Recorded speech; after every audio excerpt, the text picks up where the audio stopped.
Shalom, selamat pagi. Senang bisa kembali bertemu dengan saudara-saudara di dalam channel ini. Ini adalah hari yang pertama di bulan ini kita lanjutkan renungan kita. Sebelumnya kita berdoa terlebih dahulu ya. Bapak yang baik, dalam nama Tuhan Yesus kami bersyukur ya Tuhan, pada pagi hari ini kami bisa kembali belajar firman Tuhan. Biarlah Roh Kudus yang menolong kami, yang memimpin kami untuk memahami firman-Mu. Kami juga menyadari ya Tuhan bahwa kami sangat terbatas. Biarlah Roh Kudus yang menolong kami. Kami juga bersyukur ya Tuhan buat pemeliharaan-Mu dan perlindungan-Mu sepanjang malam. Sehingga kami bisa menikmati hari yang indah ini, hari yang diberkati ini. Oleh sebab itu kami mau sepanjang hari ini ya Tuhan, kami mau hidup memuliakan nama Tuhan. Oleh sebab itu biarlah kami hidup di bawah pimpinan Roh Kudus. Terpujilah Tuhan di segala Tuhan, dalam nama Yesus kami berdoa. Haleluya. Amin. Hari ini kita akan melanjutkan perenungan kita dari kitab Matius, Matius 5 ayat 19 harusnya sampai 20 ya. Nanti akan saya ganti di covernya ya. Tetapi yang kita bahas di sini tetap mulai dari ayat 19 sampai 20. Saya akan bacakan untuk kita semua. Karena itu siapa saja yang menyediakan salah satu perintah Taurat sekalipun yang paling kecil dan mengajarkannya demikian kepada orang lain, ia akan menduduki tempat yang paling rendah dalam kerajaan surga. Tetapi siapa melakukan dan mengajarkan segala perintah-perintah hukum Taurat, ia akan menduduki tempat yang tinggi dalam kerajaan surga. Dalam renungan sebelumnya kita sudah belajar bahwa hukum Taurat itu ada 613 butir dan sudah digenapi oleh Yesus. Secara khusus terkait seperti hukum perang, demikian juga hukum seremonial. Itu sebabnya kita tidak memberikan korban penghapusan dosa lagi karena Yesus sudah menggenapinya. Tetapi bukan berarti kita menyediakan itu. Tidak. Kita itu sudah digenapi oleh Yesus, maka kita cukup percaya kepada Yesus. Dalam konteks pengampunan dosa.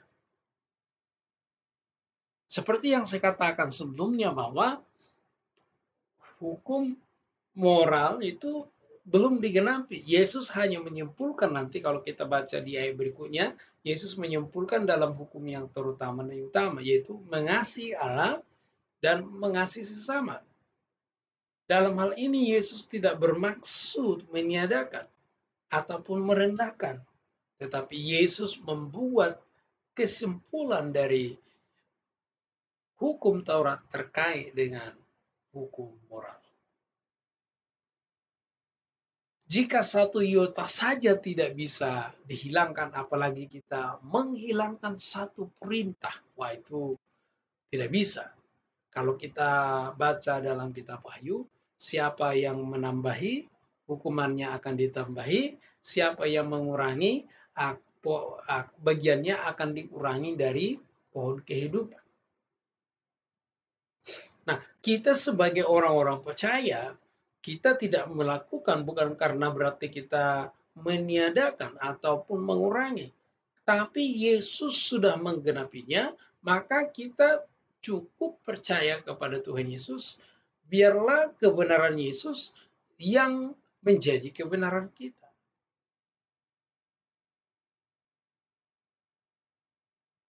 Oleh sebab itu, perlu saya tegaskan sekali lagi, kita tidak menyediakan atau mengabaikan, kita tidak lagi di bawah hukum Taurat, tapi kita di bawah hukum anugerah karena Yesus sudah menggenapi hukum Taurat. Yesus berkata, tetapi siapa yang melakukan dan mengajarkan segala perintah hukum Taurat, ia akan menduduki tempat yang tinggi dalam kerajaan surga. Menarik di sini, Yesus menekankan yaitu melakukan terlebih dahulu. baru mengajarkan. Memang akan sangat lebih mudah kalau kita sudah melakukan, baru kita mengajarkan. Kadang-kadang kalau kita mengajarkan tanpa praktek, bisa saja kita meraba-raba. Tetapi kalau sesuatu yang kita sudah alami, lalu kita ajarkan, itu akan jauh lebih powerful, dan kita pun bisa lebih piawai, lebih cakap dalam mengajarkan hal tersebut. Selanjutnya, maka aku berkata kepadamu, jika kehidupan agamamu tidak lebih benar daripada keagamaan ahli Taurat atau orang Farisi, sesungguhnya kamu tidak akan masuk dalam kerajaan surga. Yesus berbicara kehidupan beragama. Bukan hanya soal aktivitas religius. Dikatakan harus lebih benar. Kalau kita perhatikan orang Farisi, orang-orang ahli Taurat, mereka kegiatan agamanya begitu luar biasa, tapi dikatakan kita harus jauh lebih benar dari mereka. Tentu sangat masuk akal.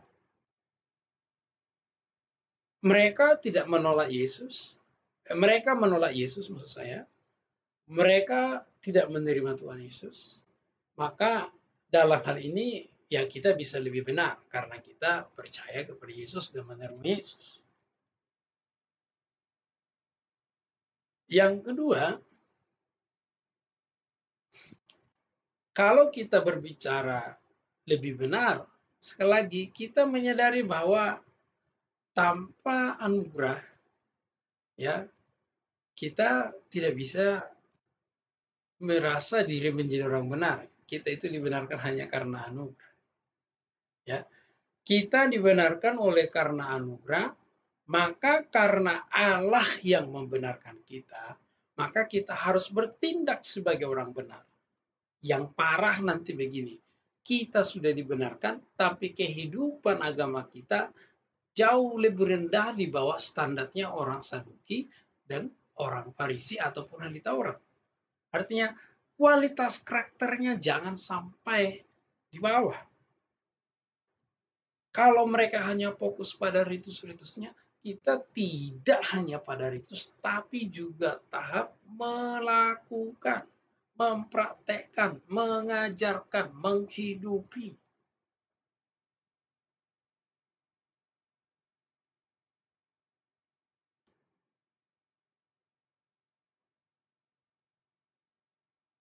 Sekali lagi saudara, satu poin yang menjadikan kita lebih benar dari orang ahli Taurat dan Farisi, kita percaya kepada Yesus yang sudah mati dan bangkit untuk menebus kita.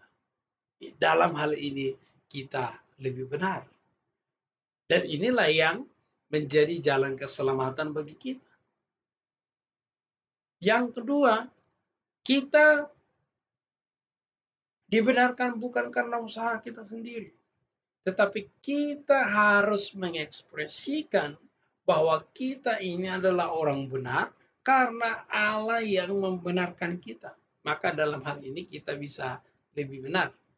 Tetapi dalam prakteknya tidak terjadi begitu saja.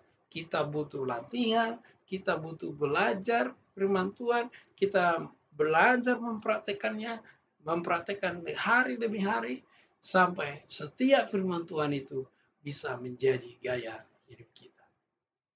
Jadi saudara-saudara, hari ini kita belajar firman Tuhan. Yang pertama, Yesus menggenapi hukum Taurat, sehingga kalaupun kita tidak hidup di bawah hukum Taurat, kita tidak bermaksud meremehkan ataupun merendahkan hukum Taurat itu. Karena Yesus sudah menggenapinya, maka kita percaya saja kepada Tuhan Yesus. Tetapi tidak semua, masih ada hukum moral. Hukum moral ini yang sudah Yesus simpulkan dalam mengasihi Tuhan dan mengasihi sesama, maka selama kita hidup, kita masih perlu mempraktekkan ini, perlu berjuang mempraktekkan firman Tuhan ini dalam berbagai aspek kehidupan kita. Dalam soal konteks lebih benar, tentu kalau orang Farisi dan orang ahli Taurat, mereka tidak percaya Yesus. Dalam hal ini ketika kita percaya pada Yesus, kita bisa lebih benar. Yang kedua, kita ini dibenarkan oleh karena anugerah, bukan karena perbuatan. Jika Allah yang membenarkan, maka kita benar. Oleh sebab itu, perbuatan kita harus menunjukkan bahwa kita ini adalah orang-orang yang sudah dibenarkan. Jadi saudara-saudara, hari ini apa yang bisa kita praktekkan dalam kehidupan kita? Yang pertama, mari kita belajar mengasihi Tuhan dan mengasihi sesama setiap hari. Yang kedua, yang bisa kita pelajari pagi hari ini adalah mari kita menjadi pelaku-pelaku firman Tuhan sehingga kita bisa mengajarkannya dengan baik. Yang ketiga, mari kita hidup sebagai orang-orang benar karena kita sudah dibenarkan. Maka tindakan kita harus menunjukkan bahwa kita ini adalah orang yang sudah dibenarkan. Amin untuk renungan firman Tuhan pagi hari ini. Mari kita berdoa. Bapa yang baik, dalam nama Tuhan Yesus kami bersyukur ya Tuhan pada pagi hari ini, karena Tuhan yang menolong kami, memimpin kami, Tuhan yang berfirman kepada kami. Oleh sebab itu kami selalu bersandar kepada Tuhan. Biarlah sepanjang hari ini Tuhan menolong kami supaya kami bisa menjadi pelaku firman Tuhan, terutama memuliakan nama Tuhan. Biarlah Roh Kudus yang menolong kami untuk menjadi pelaku-pelaku firman Tuhan, sehingga kami juga bisa mengajarkannya kepada orang lain. Terpujilah Tuhan di segala Tuhan, dalam nama Yesus kami berdoa. Haleluya. Amin. Amin. Shalom. Sekali lagi saya ucapkan terima kasih buat Bapak Ibu yang sudah mensubscribe channel ini. Bagi Bapak Ibu yang belum, silakan tekan tombol subscribe-nya. Saya sangat merekomendasikan bagi Bapak Ibu, bila saudara-saudara diberkati lewat pengajaran firman Tuhan dalam channel ini, silakan selalu tekan tombol like-nya dan bagikan kepada yang lain supaya semakin banyak orang yang diberkati. Bagi Bapak Ibu yang belum subscribe, bisa tekan tombol subscribe-nya dan mengaktifkan lonceng supaya tidak ketinggalan pengajaran firman Tuhan. Ya, mulai minggu depan mungkin atau dalam minggu ini juga, itu sehari bisa tampil, ya bisa tampil 3 video, dan ada nanti yang versi Indonesia dan ada juga versi bahasa Inggris. Ya, tujuan saya biarlah channel ini menjadi berkat bagi banyak orang.